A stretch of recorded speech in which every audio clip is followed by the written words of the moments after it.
Hi, Bears Essentials. My name is Jam Bam, and I'm from the Windy City. My question for you this evening is, since the Bears are not playing like the aggressive bear they're supposed to be, what mascot would you assign to this team this year?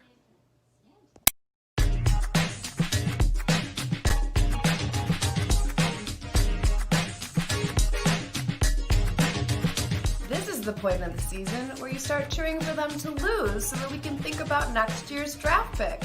That'll be not great. Zoe, the Bears just lost their 10-point lead. What the is wrong with the Bears? They're so stupid.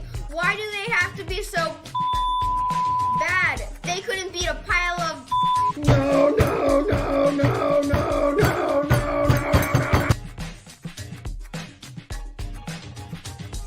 Well, first, I am not a pear like they are, and I have no words for them any longer. None whatsoever.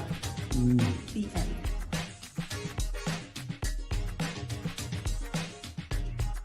Hey there, Mathismo, RP. How's it going? Pretty embarrassed our team name is now the Pears. I mean, my question is, what can get more embarrassing at this point? We're going to be the rutabaga next week? Or the alfalfa sprouts? What's worse than pears?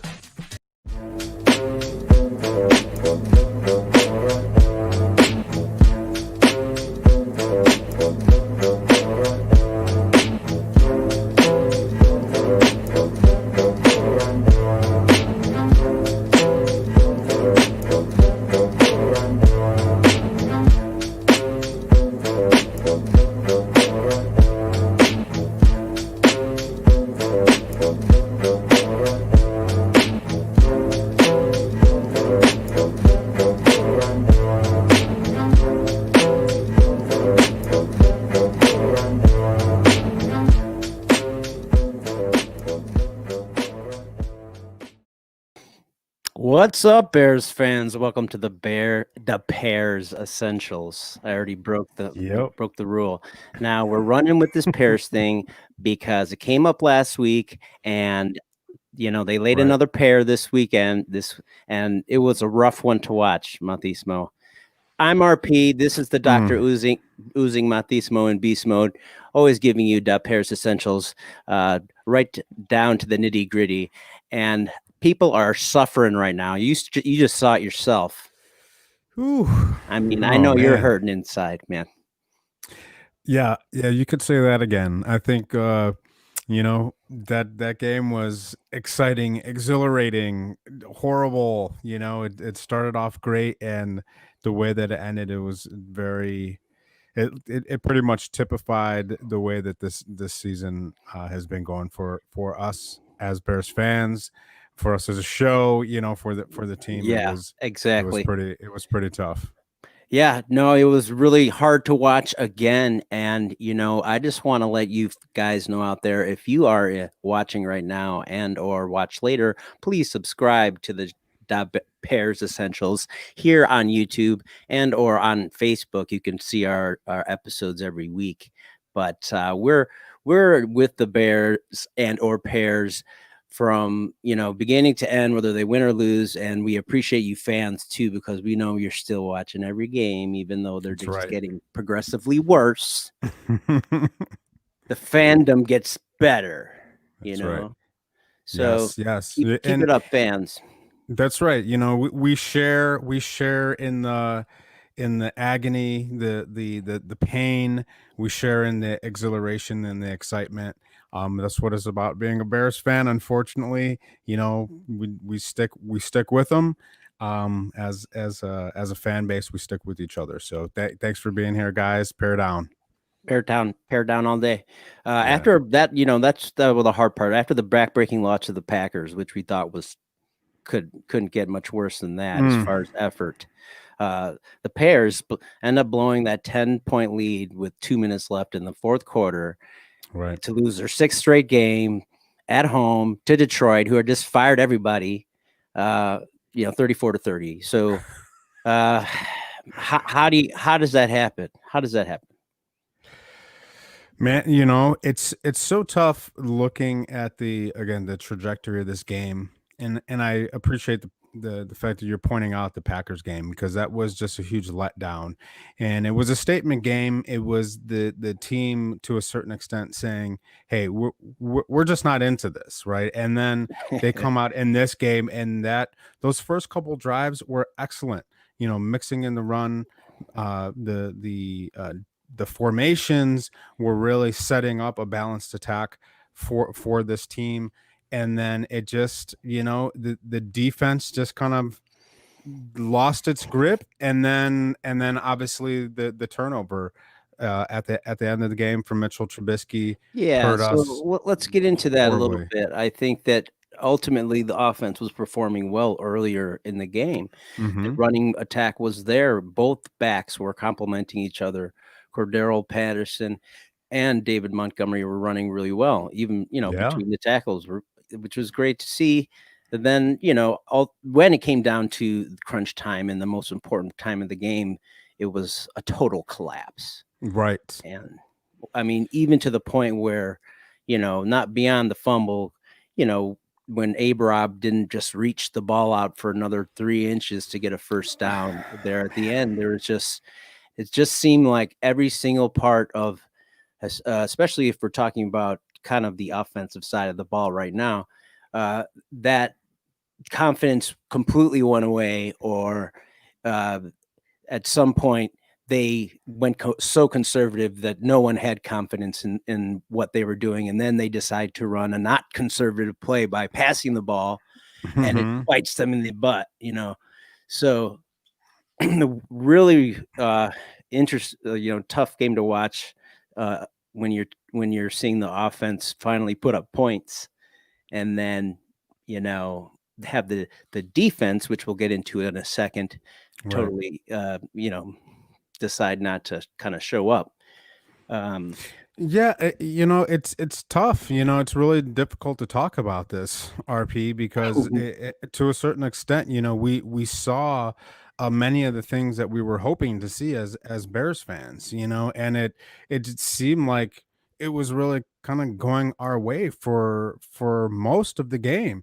It's a little bit shocking, it was a little bit shocking at the end to realize, like, oh my gosh, we're not gonna win this game when it seems like we were doing so well.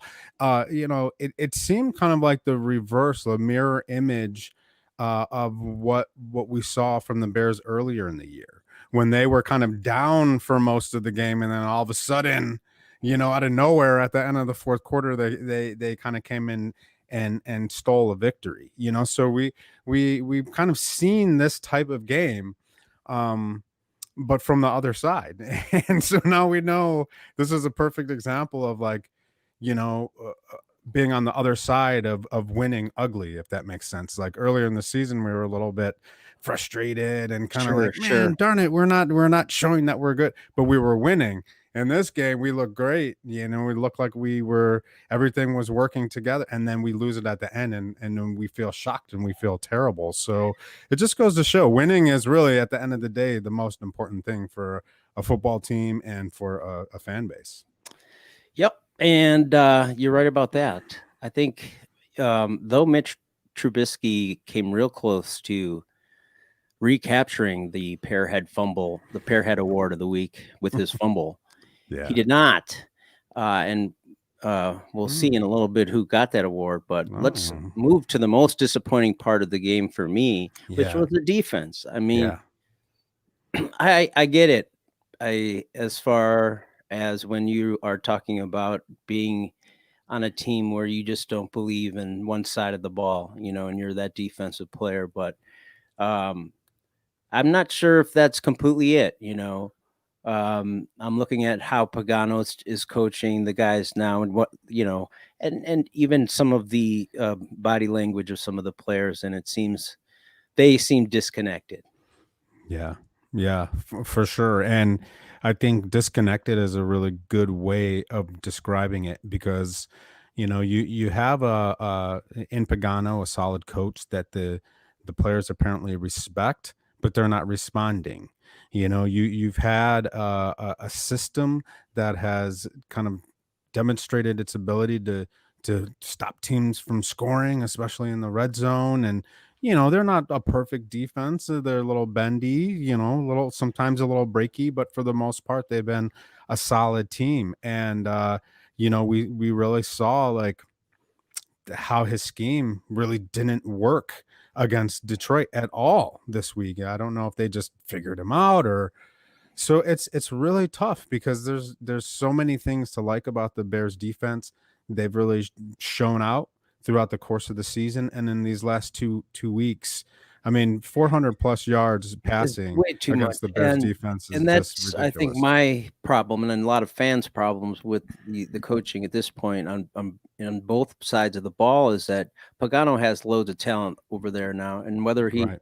is not motivating them enough or poorly coaching them, one of them, it's happening. They're getting points, 35, 34 points scored on them now a game. And, Yeah. it's an average. So, I mean, the last 2 games. So Mhm. that's not good at all.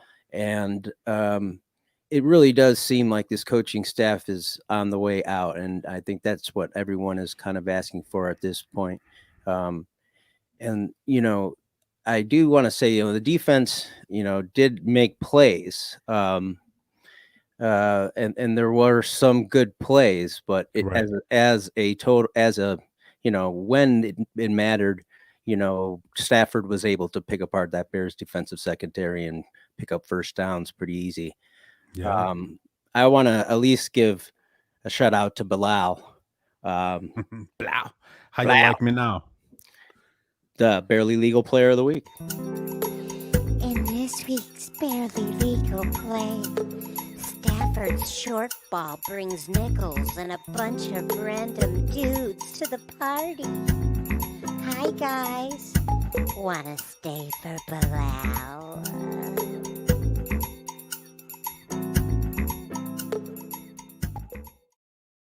Yeah, he played a great game, Yeah. He really played his heart out, but then you see some other guys kind of, to me, it almost seemed like there's less aggression that he's trying to get there with that front four, Pagano, but they're not getting there anymore. And that's leaving those corners exposed, like Kyle Fuller, like the rookie on the opposite side, who is, they're aggressive and they were taught to play aggressive, and now they really can't do that because there is no pass rush from the front four.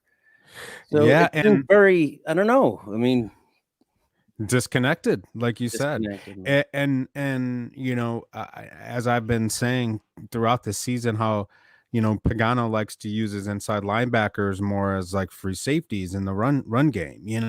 He's willing to have to apply inside linebackers that don't just run downhill in when they see the run game, right? So they're kind of playing a little bit conservative, a little bit back, and I think that's because he's willing to give up a little bit in the run game in order to make sure that the screen game is shut down, and then the interior pass game is covered up a little bit better, right? No. He's Would giving, you taking. Go ahead. got you giving and taking? Would you consider that a bear or a pair schematic? I have discussed this before in the past on Pears schematics. Right, you have. Yes. So, I'm just alluding to some of the things that I've discussed in the past. But, Mhm. If you're going to play that less aggressive style with your inside linebackers, then you shouldn't be giving up 400 plus passing yards, Mhm. and that's part of the disconnection as well. Hey, we're supposed to be stopping the pass, right? And so where is that? And it's a lack of pass rush as well. I mean, I don't know if these guys are gassed, if they're still a little bit hurt, still a little bit tired, but we didn't really see much in terms of backfield action. We didn't see a lot of penetration by the defense, and it gave Stafford a lot of time. So there was a lot of things that it's becoming a little bit of a pattern right now, what we're seeing in the defense.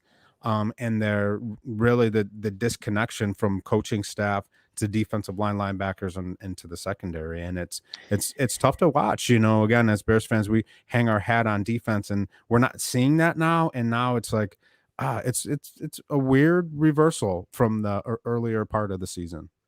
It is a total change. Obviously, a lot of people thought, and they could say they were right now, that the team was not as good as their record when the Bears went 5-1, and obviously that has proved itself to be true. I think there's a lot of circumstance in there as well, though. Obviously, things change with quarterback changes, coaching changes, play calling changes, Right. offensive linemen getting hurt, and many other things that kind of go along with the crumbling of a bad team, the crumbling of a system. Yeah. So, I mean, I want to get into that a little bit as when we're talking about Pace, we're talking about Ted Phillips, Nagy. Pace and Nagy come together. They're going to go together. We know that.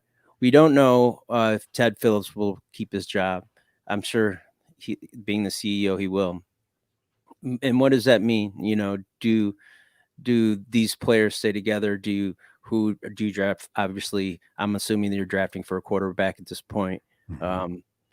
Do you start thinking about those steps as an organization? Do the Bears take the next step to fire coaches before the season's over?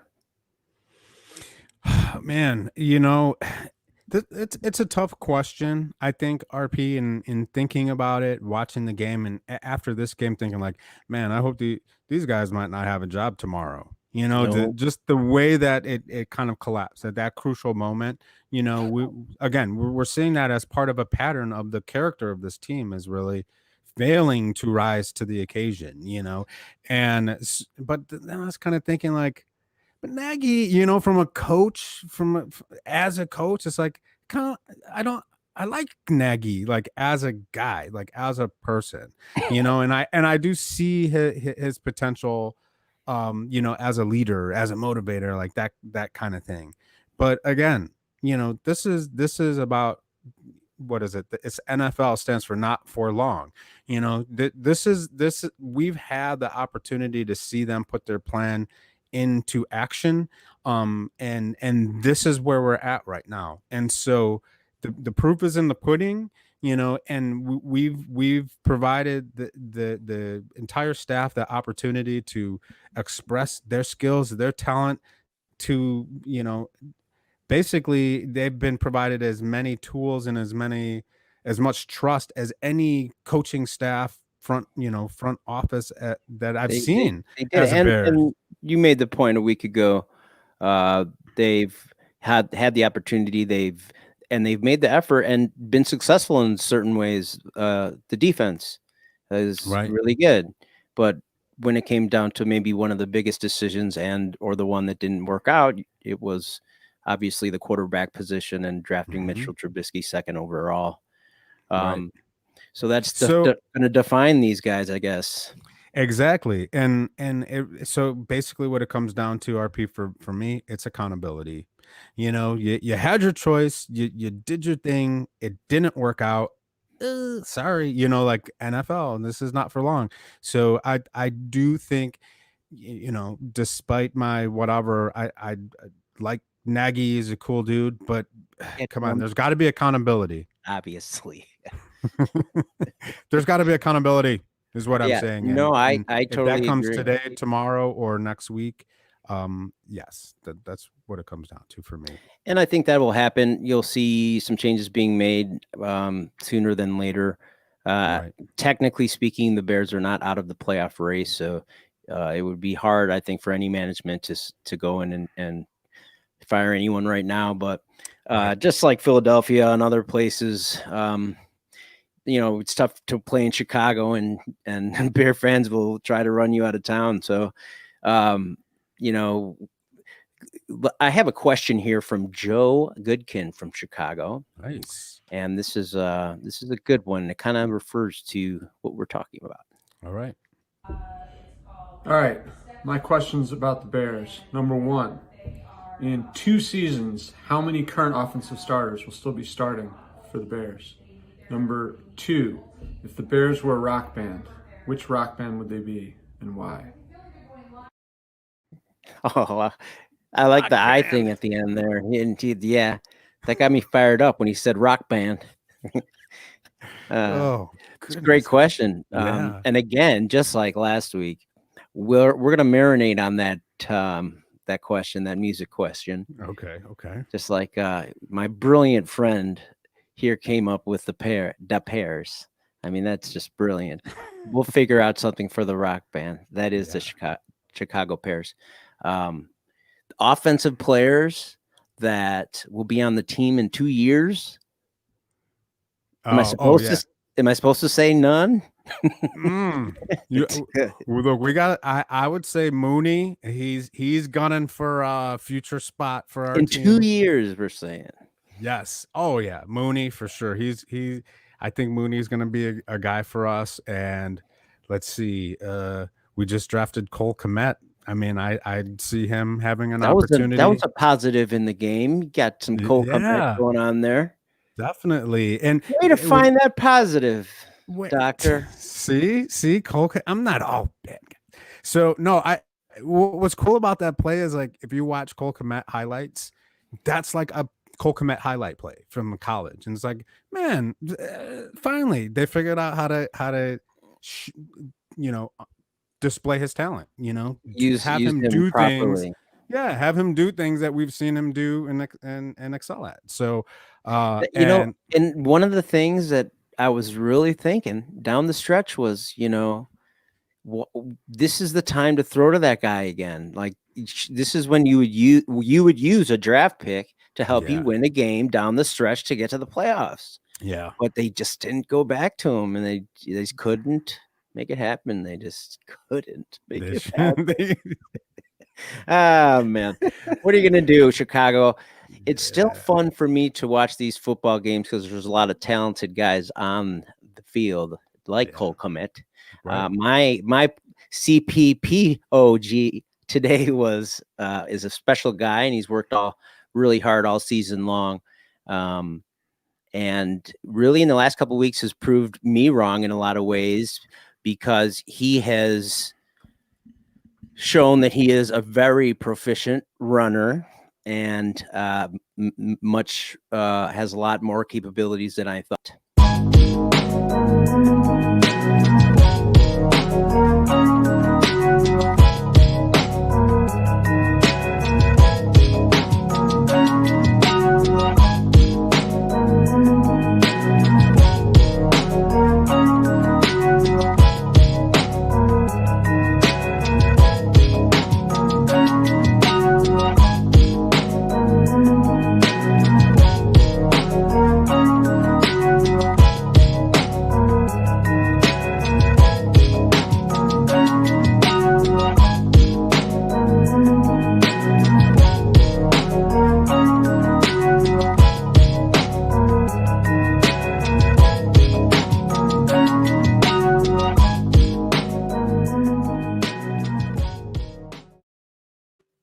Will he be on our team in 2 years?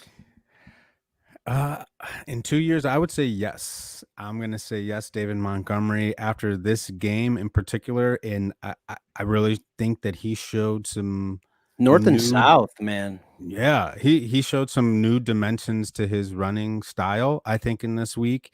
And is really, I mean, despite his lack of overall productivity, based on his numbers aren't that great. I mean, on the field, this guy really is. He has something, that stands out on the NFL stage, and so I think he'll definitely have a role for the Bears in 2 years. And you can't say he can't catch as a back. So he's displayed it all this year. He has been the guy who they're trying to run an offense through, in certain ways. I mean, that's kind of far-fetched to even say, but for me, it looked like he was more aggressive as a runner, and I love that he was just taking the ball and making quick decisions and going north and south, getting 6 yards without a lot of the lateral movements, which I think was also due to some of the play calling as well, which was some more quick hitting runs instead of runs that take a long time to develop. The Bears offensive line doesn't seem like they have the ability to manage the line of scrimmage. So or create that time or space. Yeah, create the time or space. So that was good, and I think he will be on the team in 2 years. I Yeah, think and he will. and I'm glad that we picked him as the player because as we saw last week, the loss of Akeem Hicks and oh, when Akeem Hicks isn't in the game, how the Bears defense might lose a little bit of an edge, a little bit of some meanness, right? The mentality comes out of the Bears defense. David Montgomery is a guy I think that really can infuse a team with that kind of like, hey, well, we have spirit, we have a fighting chance. We have a fighter Yeah, on our yeah, team, and he definitely deserves some recognition. yeah. Stick it out, kid. You'll be good. You'll be on a good team one day. One of these days. I have a suggestion for band name or Ooh, band that the okay. Bears would be. Garbage. Oh, I like that band though, man. garbage is good. I also like Pears a lot, but whatever. That's a good one. That's a good one. We'll Uh, we'll definitely let that resurface. Mathismo, do you have a pair schematic for us today? we, let's talk about it. Let's rock and roll. Like Mathismo coming to show all the people in the homes the X's and O's. Pears schematics. Like Mathismo coming to show all the people in the homes the X's and O's. Pears schematics. Like Mathismo coming to show all the people in the homes the X's and O's. Pears schematics. Like Mathismo coming to show all the people in the homes the X's and O's. Pears schematics. Like Mathismo coming to show all the people in the homes the X's and O's. Yeah, so I found myself delighted watching the first few drives of the Chicago Bears against the Detroit Lions, and I feel like the thing that got me going, the thing that I was excited about was the way that the offense was incorporating the single back I formation, especially in the second drive of the game. Using the I formation, they ran the ball, I think five out of 7 plays in that specific drive. And I definitely like that formation because it gave the run look. It provided with the handoffs, provided time for running backs to cut back, to cut outside. If you remember, Cordero Patterson on a stretch play was able to cut to the outside and get to the pylon. And so that I formation, single back, provides a balanced formation, and we saw a lot of interesting play action passes out of that formation throughout the course of the game. So, just really wanted to highlight how that formation in particular was used in this game to create balance. And I personally believe that it led to a few touchdowns for the Chicago Bears against the Detroit Lions. So I really hope that the Bears, obviously they're watching tape, but as Bears fans, that we can start to see that connection between those formations and how those formations really can contribute to balance, strong run plays, and ultimately touchdowns. Touchdown scores, unbelievable. You know, I just keep thinking that there was something else different about the timing of the play calls themselves, even for Cordero Patterson Mhm. when he was on the field. Um, though it's like fairly become obvious that he's getting the ball when he's on the field, he was still able to run the ball um, with, again, it looked like quick hits. Mhm.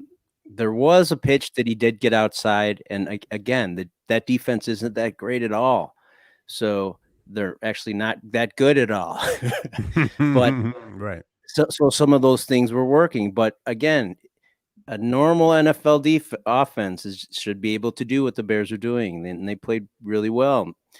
3 quarters, not well, 2 quarters.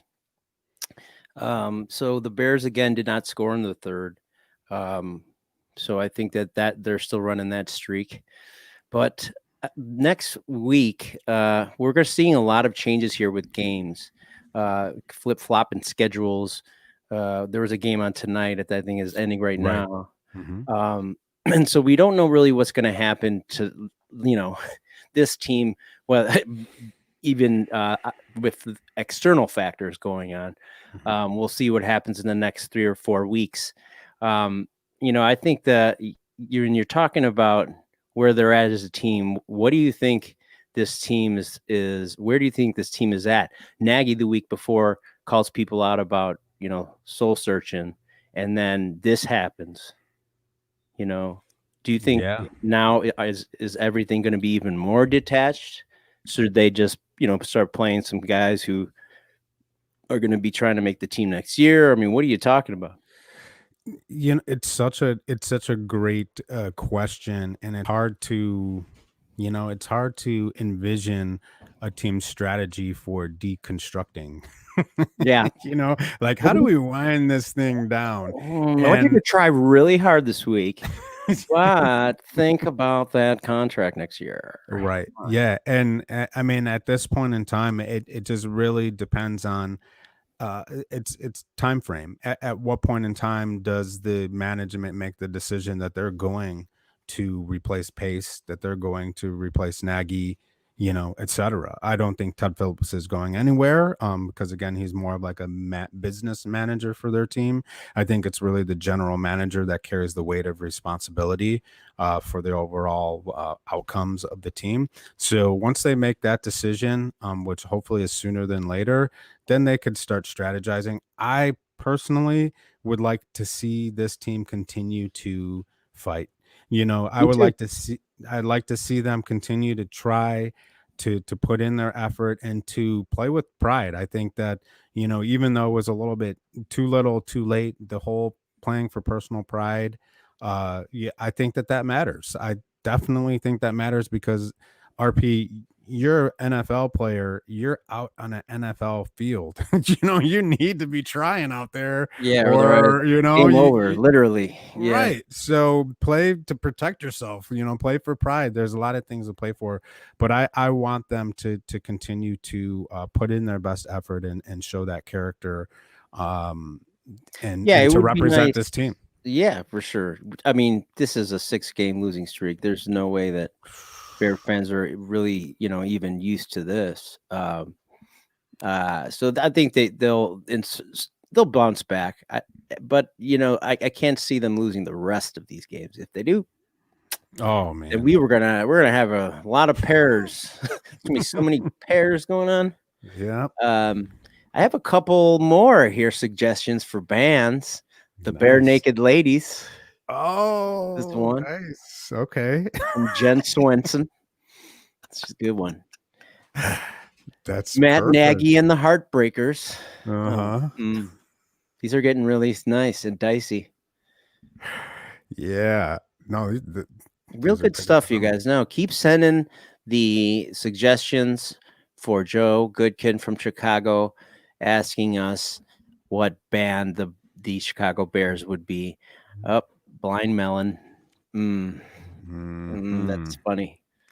Well, let's go Bears. Let's pare down this week. We're gonna kind of cut things down a little early today, but I wanted to kind of thank everybody for contributing to today's show. Especially you, Doctor. Your wisdom is reign supreme over nearly everybody. I RP, heard that thank you. somewhere, but this show has been going on for a while now, and if you like Da Bears Essentials, Da Pears Essentials, you can always follow us here on YouTube if you just subscribe below. Also, you can follow us on Facebook and Instagram at Bears Essentials, really. Bears Essentials. Okay. And we are Really? going to be looking for a win this weekend. The Bears hopefully can pull one out. I'm not sure exactly how long it's going to be before we change the show name back to the Bears from the Pears, but I think it's going to be sooner than later. So, Two Moons, thanks. Or Doctor, what do you got something, you got an outro? Of course, just want to thank you, RP, for putting this together, for captaining the ship. I guess that's what captains do. They captain stuff. And just to all the Bear Essentials fans, just to the Bears fans in general. Again, we know that this isn't a great time of year. This isn't a great season. But we're a community, we're family. The Bears have the history, the Bears have the tradition, and we support that as well. And so hopefully they can kick it up this next week and show that fight and show that character. But until then, man, RP, I hope you have a great week, Bears fans. The Bears Essentials, thank you. Thanks a lot, everybody. Stay safe out there. Be good to each other and pair down.